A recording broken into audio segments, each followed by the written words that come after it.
Selamat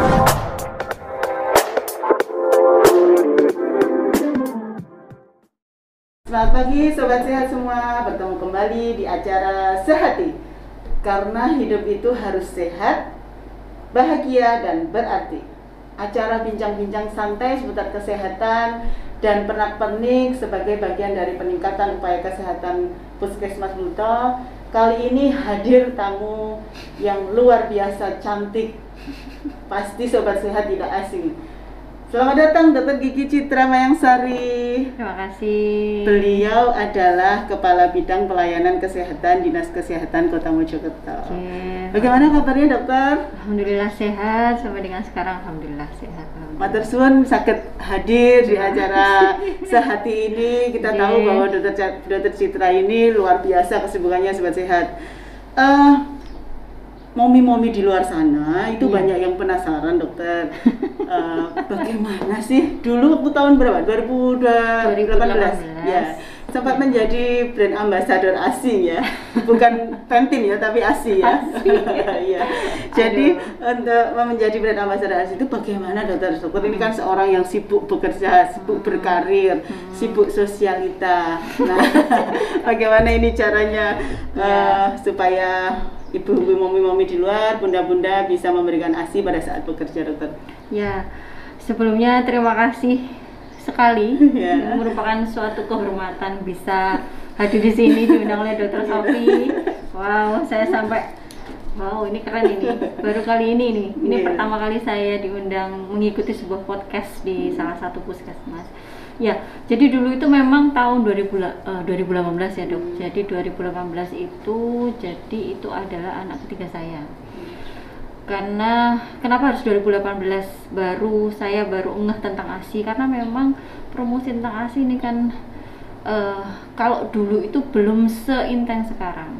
Jadi pada waktu itu memang sedang gencar-gencarnya Dinas Kesehatan Kota, sehingga saya itu untuk menggalakkan ASI eksklusif. Jadi dulu tahun 2018 ketika saya setelah melahirkan, memang niatan saya ingin memberikan ASI full sampai dengan 6 bulan. Kemudian ini Dinas Kesehatan dulu itu yang meminta saya untuk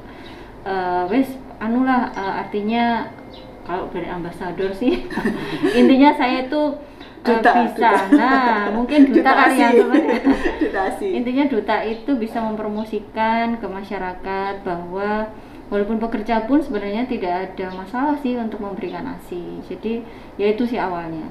Tapi walaupun saya tidak jadi duta atau apapun, memang niatannya memang saya pengen sekali ngasih ASI buat anak saya sampai dengan 6 bulan sih. Ya alhamdulillah anak saya 6 bulan full ASI dan saya masih meneruskan sampai dengan 2 tahun setelah itu selesai. Luar biasa sekali ya dokter. Alhamdulillah. Kalau di tempat kerja tetap ya dokter ya? Tetap. Dengan di memompa atau bagaimana dokter? Jadi kalau misalnya dulu itu awal-awal itu bukan, jadi untuk memberikan ASI itu bukan sesuatu hal yang mudah. Jadi ini mungkin tantangan bagi semua ibu-ibu yang baru melahirkan. Tidak, saya kalau ngomong gampang enggak juga sih, tapi memang awalnya memang harus ada harus ada upaya dari kita. Jadi dulu itu awal-awal itu 1,5 bulan anak saya ketika saya cuti itu saya masih belum bisa pompa ASI. Anak saya ini dia itu Queen of Nenen ya, jadi suka nenen banget gitu ya. Jadi kalau misalnya Queen of Nenen. Iya. Jadi kalau dia dilepas dia tuh nangis gitu kecuali tidur. Ini gimana caranya ya supaya saya bisa pumping ASI sampai dengan dia 1,5 bulan gitu kan. Ingat saya terus mikir, iki piye aku masuk kerja ya, kemudian tidak ada stok ASI, ini anak saya dikasih apa? Padahal saya pengen banget ngasih ASI. Anak saya umur 1,5 bulan baru saya buat jadwal. Jadi ini yang paling penting buat ibu-ibu semua. Nanti Dr. Sofi ya, lagi. Jadi itu jadwal itu penting. Jadi pokoknya jam segitu saya harus pumping sehari 5 kali kalau tidak salah, jam 8 pagi, jam 12, jam 4 sore, jam 8 malam sama jam 2 malam. Nah, kenapa sih dok kok ada jam 2 malam? Wah, justru jam 2 malam ini anak saya tidur dan saya bisa pumping ASI dengan tenang. Kalau di jam-jam gitu, iya, Jadi anak saya tidur, saya pumping ASI pasti dapatnya banyak, 150 ml itu pasti itu kalau malam. Kalau pas hari biasa anak saya karena suka nenen ya, jadi dia itu kondisi saya pumping PD sebelah kiri, dia tuh nenen sebelah kanan. Dan saya tidak peduli mau dapat berapapun saya simpan. Jadi misalnya enggak untuk 5 mili, dapat 5 mili pun disimpan, saya simpan. Ya, tidak dibuang ya Dok. Enggak, wes pokoknya sampai ya akhirnya alhamdulillah setelah beres cuti itu ada kurang lebih 70-an kantong, masing-masing 150. Alhamdulillah banyak ya Dokter ya. Iya. Dan awal-awal itu sulitnya kenapa? Karena ternyata saya pikir karena saya sudah pengalaman ASI anak satu kedua ya, saya pikir ASI saya banyak. Ternyata enggak gitu. Ketika di jadwal selain jam 2 itu, setelah adik nenen itu ya ASInya sedikit sekali, tapi saya nggak nyerah. Ya memang harus begitu terus di jadwal, harus pumping. Dan ya alhamdulillah karena mungkin tekad ya. Jadi kalau misalnya kalau udah tekad itu kan alhamdulillah bisa dapat banyak kantong. Karena manfaat kita tahu Sobat Sehat, manfaat ASI itu luar biasa. Ya, gitu ya Dokter ya. Banget wes. Kalau yang misal sedang posisi di kantor bagaimana Dokter? Nah, di kantor itu juga tantangan. Jadi setelah saya selesai cuti, ya kan, kalau di kantor saya itu kan ya aman ya, artinya di ruangan juga sendirian. Saya bisa pumping ASI, tetap harus dijadwal. Jadi jadwal yang sudah saya buat itu enggak boleh pumping, dipatuhi ya, iya. Dipatuhi. Jadi setiap kali pumping 15 menit per payudara, kiri 15 menit, kanan 15 menit. Jadi jam 8 saya melakukan itu. Entah saya mau ada rapat, saya tunggu sebentar 15 menit dulu, paling tidak 30 menit kan. Nanti jam 2 gitu lagi terus, seperti itu. Nah kalau di kantor itu kan aman ya, maksudnya di ruangan, ada tempat ASI-nya juga. Yang repot kalau di rapat di luar kantor. Iya. Kalau rapat di luar kantor itu saya sering kesulitan untuk dapat tempat untuk pumping ASI karena tidak semua kantor punya tempat ASI eksklusif, tempat menyusui ya, atau tempat pumping ASI. Nah, akhirnya pernah suatu saat saya itu rapat di suatu tempat gitu kan, dan di situ memang tidak ada tempat ASI-nya. Saya bingung, akhirnya saya pumpingnya ya di mobil. Ya, tetap dilakukan gitu. Tetap dilakukan. Iya. Pokoknya jadwal tetap dapat berapapun tak simpan. Oke.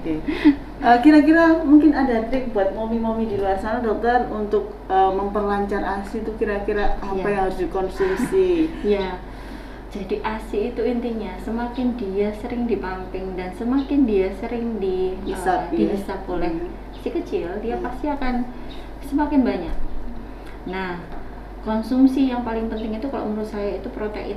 Jadi tinggi. Iya, protein tinggi itu penting. Ada bedanya kok, makanya karena saya pernah mengalami. Saya juga jarang sih baca-baca harus makan apa enggak. Pokoknya saya mengalami, oh ternyata kalau makan ini tuh ternyata ASI saya banyak ya gitu. Saya sering kalau pagi itu makan 2 butir telur ayam kampung rebus sama buah. Nah, nanti kalau sempat makan buah.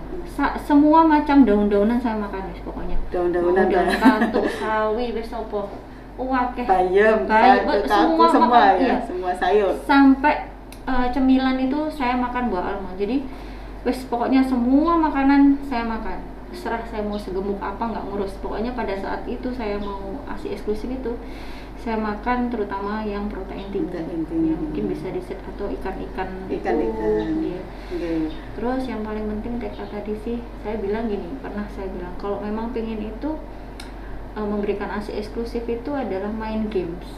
Nah, kalau kita percaya bahwa kita bisa. Kita pasti bisa. Kalau enggak, ya nggak akan bisa itu. Berarti kuncinya semangat dan niat ya, Sobat Sehat. Ya, semangatnya harus kuat, niatnya harus tekad gitu ya. Itu aja sih kuncinya. Kan kalau buat anak apa yang enggak sih? Iya, betul. Dan bedanya luar biasa pokoknya. Iya. Jadi memang ASI ini kalau kandungannya kan kalau kita tahu kan banyak ya, itu memang manfaatnya sangat banyak juga. Ada daya tahan tubuh gitu, betul. Kemudian mencerdaskan ya, jadi nutrisi otaknya masuk. Biasa pokoknya. Juga hemat gitu Dokter. Jadi nggak perlu Dan sekarang kita sudah dianugerahi ASI oleh seorang ibu, ya wes ayo, itu memang yang paling bagus buat kita. Ya, hebat sekali dokter ini. Karena bekerja, berkarir tapi tetap memperhatikan putra-putrinya gitu dokter. Kemudian kalau dokter selama di kantor gitu, asinya tetap simpan di kulkas gitu. Ya. Di kulkas apa di freezer atau di mana? Gini, jadi kalau saya itu ya, saya tidak tahu apakah ini benar. Saya belum juga baca secara benar ya. Jadi ketika saya pumping ya tetap harus di kondisi yang dingin. Jadi di situ kemana-mana saya pasti bawa cool box itu ya, yang akan sekarang sudah banyak ya tas-tas untuk ASI itu ya. Saya paling setelah pumping di situ ada cool boxnya, ada tasnya.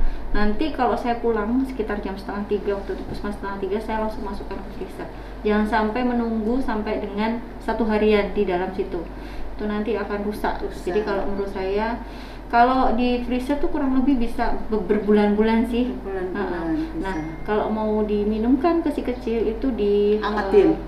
Kalau saya mending besoknya mau saya buat si kecil ya, ini saya pindah ke dari freezer saya pindah ke bawah di kulkas yang biasa sampai cair baru nanti boleh diangetin ya. Gitu. Ini ya, ringkas sekali ya, jadi nggak ribet. Nggak, wes pokoknya kalau ribet-ribet nanti malah nggak semangat. Iya. Oke.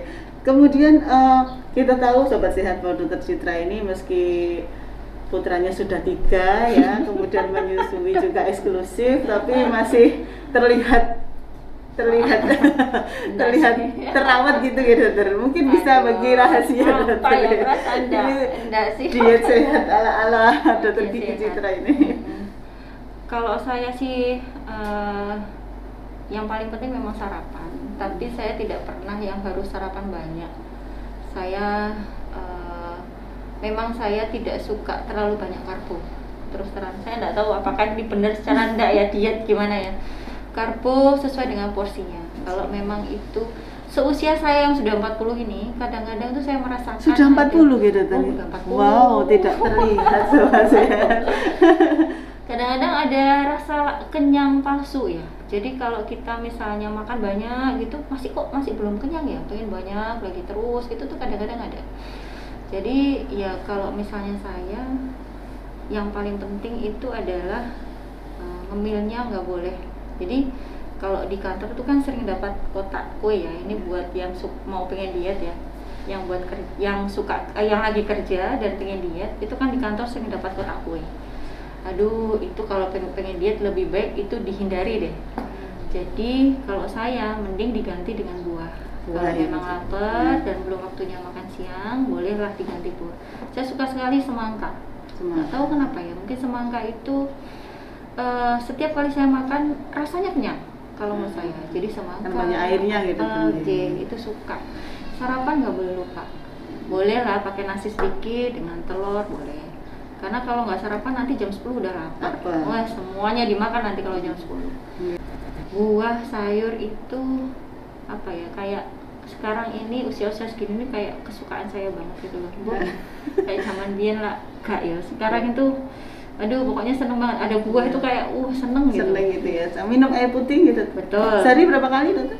Berapa liter? Kalau saya nggak pernah ngukur ya apakah berapa liter. Saya tuh biasanya di kantor kan saya suka yang botol air mineral itu biasanya di kantor itu habis 3-4 botol selama di kantor. Nanti di rumah boleh terserah lah. Tapi kalau bisa dihitung 3-4 botol itu ya kira-kira bisa 1 liter 2 liter lah. 2 liter ya, sudah 2 liter. Kemudian untuk maintenance-nya mungkin olahraga yang biasa dilakukan dengan goes, berenang. Aduh, saya mah suka olahraga di rumah. Saya suka olahraga di rumah sama saya suka renang. Oke. Setiap minggu kebetulan rumah saya nyebrang jalan itu ada kolam renang. Jadi disempatkan di situ. Tapi bukan yang harus sih, apalagi kalau udah gini malas olahraga sih. Cuma ya kadang-kadang kalau pas minggu pagi harus kita sempatkan olahraga. Jadi seimbang ya, dari makanan, dari air putih, olahraga, ya. Terus ibu-ibu mungkin harus punya timbangan, itu sih kuncinya. Gitu ya. Sobat Sehat di rumah, mami jangan lupa punya timbang badan ya. Soalnya kalau misalnya pas nimbang, loh kok tambah ya gitu, kita bisa oke, berarti saya harus ngurangi dikit nih, atau mungkin harus olahraga lagi nih. Kalau nggak ada timbangan jelas kita nggak bisa ukur, karena memang kan ukuran itu kan berat badan sama mungkin lingkar perut ya. Tapi kalau saya lebih ke yang itu sih timbangan aja sih, harus punya untuk pull up maintenance ya dokter. Jadi ya sobat sehat, kalau mengawali hari harus dengan sarapan ya, bukan senyuman. Nanti jam 10 pasti sudah lapar, gitu ya. Oke, Dokter Citra. Alhamdulillah kita sudah berbagi tips dengan Dokter Citra ini, dokter kesayangan kita. Mudah-mudahan nanti bermanfaat bagi momi-momi, bagi sobat sehat di rumah. Sekali lagi dokter, ini masih edisi spesial Mother's Day, jadi ibu-ibu yang hebat. Salah satunya ya. Jadi terima kasih sekali lagi sudah hadir. Terima kasih banyak. Mohon maaf acara sehat ini. Apa dokter, kami paham. Soalnya memang banyak agenda dokter. Oke. Semoga sukses terus buat Dokter Sophie dan teman-teman puskesmas. Terima Semoga kasih. Apa yang saya sampaikan di sini bisa bermanfaat. Semoga bisa bermanfaat buat momi-momi di luar sana gitu dokter. Mungkin ada pesan dan kesan khusus buat momi-momi untuk yang artinya untuk semuanya calon ibu-ibu di dunia, jangan pernah menyerah ya. Artinya terus berusaha untuk memberikan yang terbaik untuk putra-putri kita. ASI adalah satu hal yang terbaik dari kita untuk si kecil. Jangan pernah menyerah, never give up. Itu aja sih. Semangat. Oke dokter, salam sehat, bahagia dan berarti. Terima kasih. Selamat siang, sobat sehat semua. Assalamualaikum.